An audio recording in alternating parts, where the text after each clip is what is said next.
Hello and welcome to the first Improper series, coming to you from the little-known MMORPG World of Warcraft.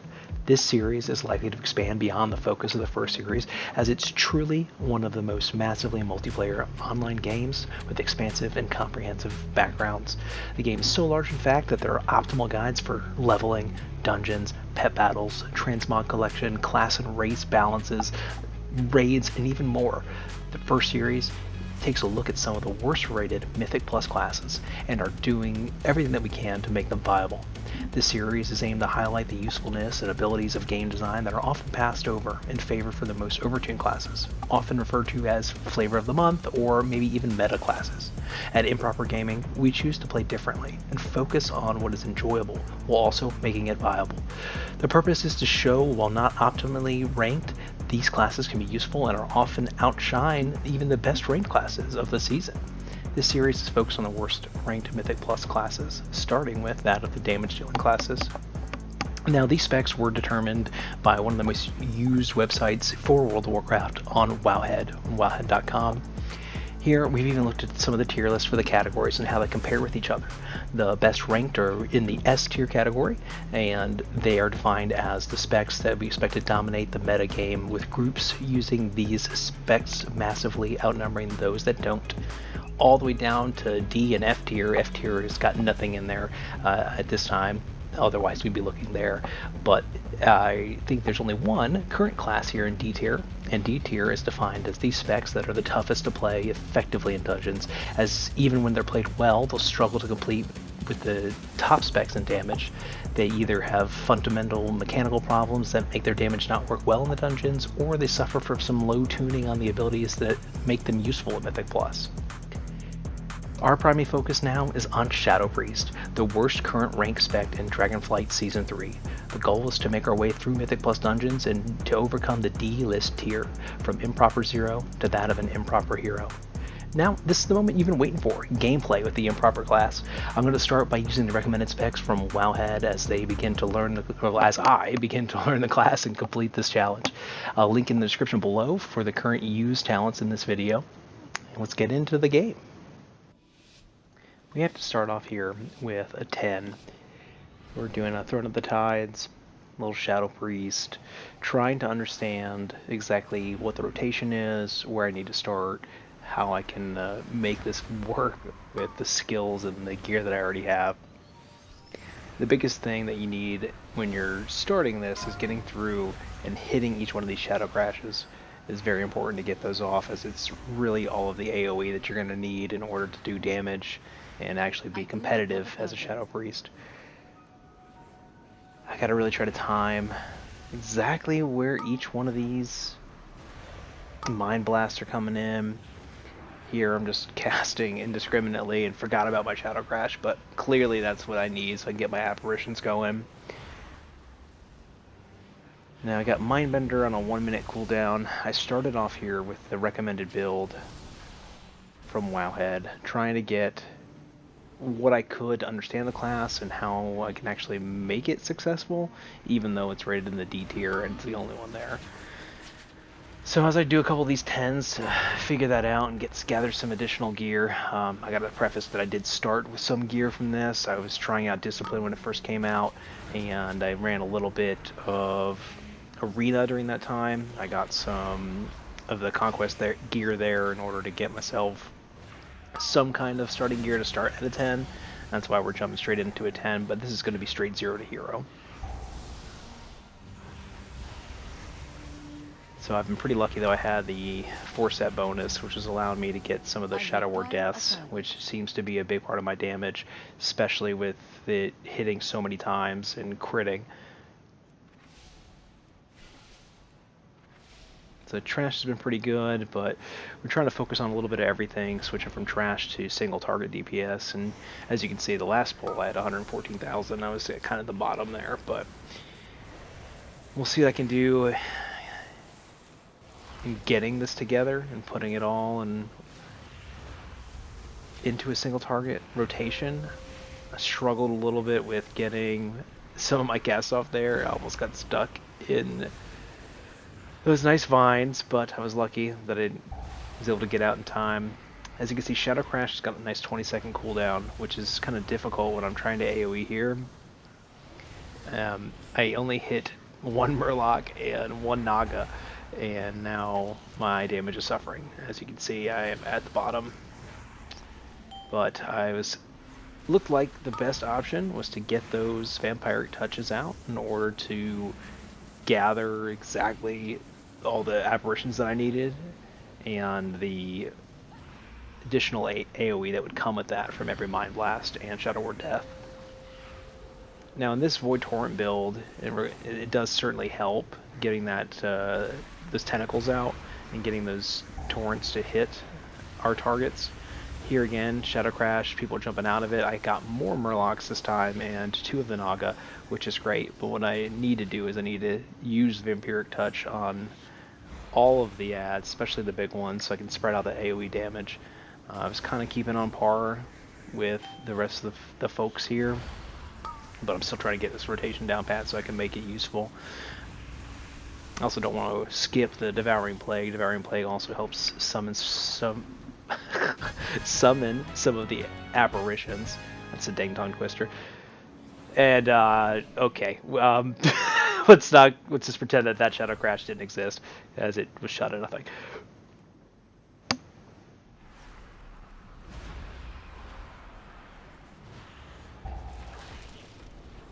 Looks as if I was a bit ashamed of our second boss there. Just kind of a little bit of embarrassment skipping through. But now we're getting some AoE trash packs done. I'm able to get some of my my combo down here that I was starting to get it down pat. My Shadow Crashes were hitting more.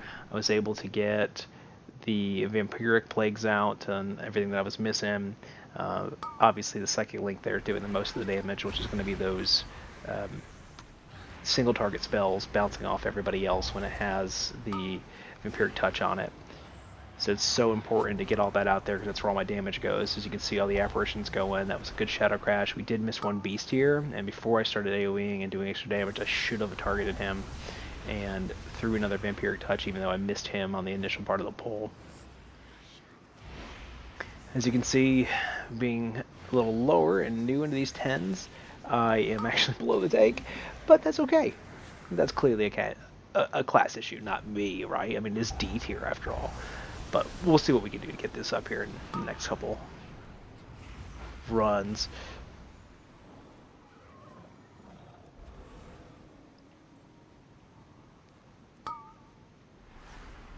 So here, I was thinking the best option would be to just throw the Vampiric Touches, but looks like I Shadow Crash, which is, I guess, good, because it's an instant cast, it's a 20-second cooldown. It's not too bad, as long as I don't miss it like I did on, on Lady Nazjar. But as we come up to our Mindbender friend, I'm just trying to get these practice throws in. Okay, not bad. Damage looking okay. Staying up there. Here I'm taking the lead. I think I got pretty lucky. I had a proc from a trinket there that just threw me up there. I hit like 150, and now I'm back down to the 100k mark. My Mindbender is still on cooldown for the next pack, which is good, because every time you cast your Mind Blast into your Devouring Plague, excuse me, not Devouring Plague, but your Shadow Word Death, it actually attacks everybody, so I think this AoE pack here is going to be great for it. But this is how important it is to have Shadow Crash up. As you can see, my damage is very minimal, and I didn't have anything going in the start of that, and then as soon as I can Shadow Crash, it just jump up right there into the 200k mark, 220. Now we're back down to 180. It's extraordinarily important in trying to play this class and get it up there and make it a viable class.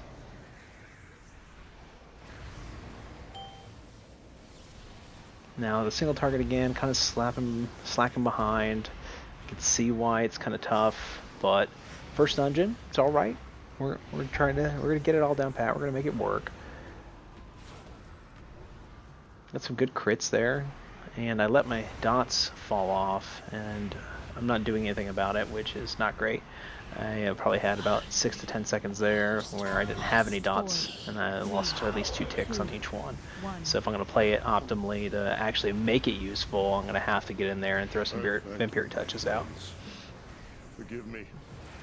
And if you didn't know, you can hide behind those pillars, those small little bubbles there, or shrubbery, if you will, to hide yourself from the fear. So always good.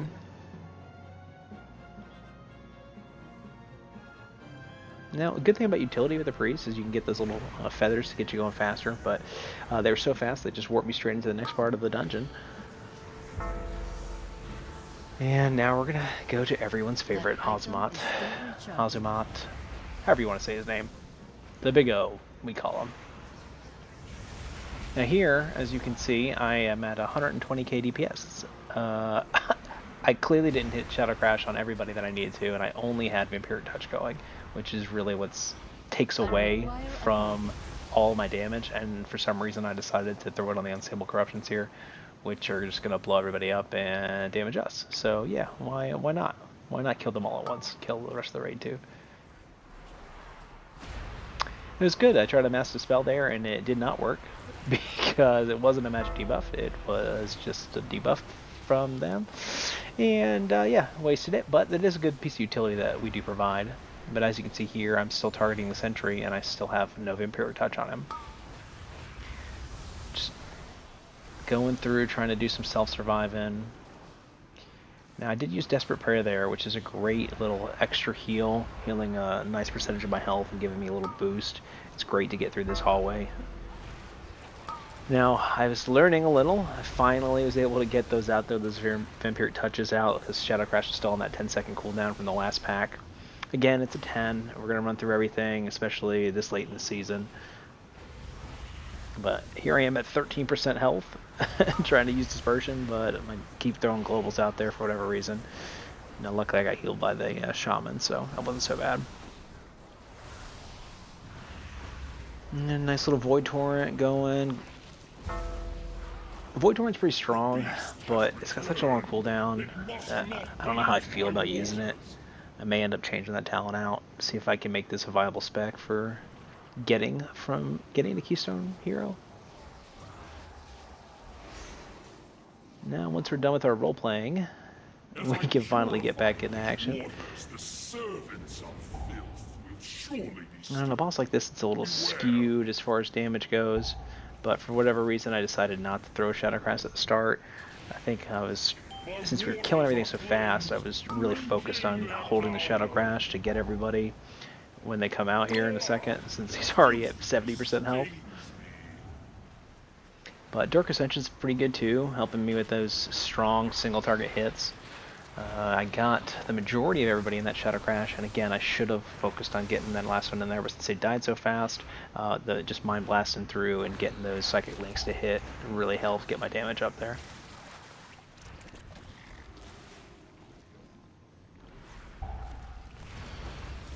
I'm just trying to kill the tank there, apparently, standing on top of him with some Ink Blasts, but I do find it pretty good to throw in another Shadow Crash to help reset those dots, since it's instant. I can do it on the move, whereas everything else has to be either a channeled spell or is a 1.5 second cast.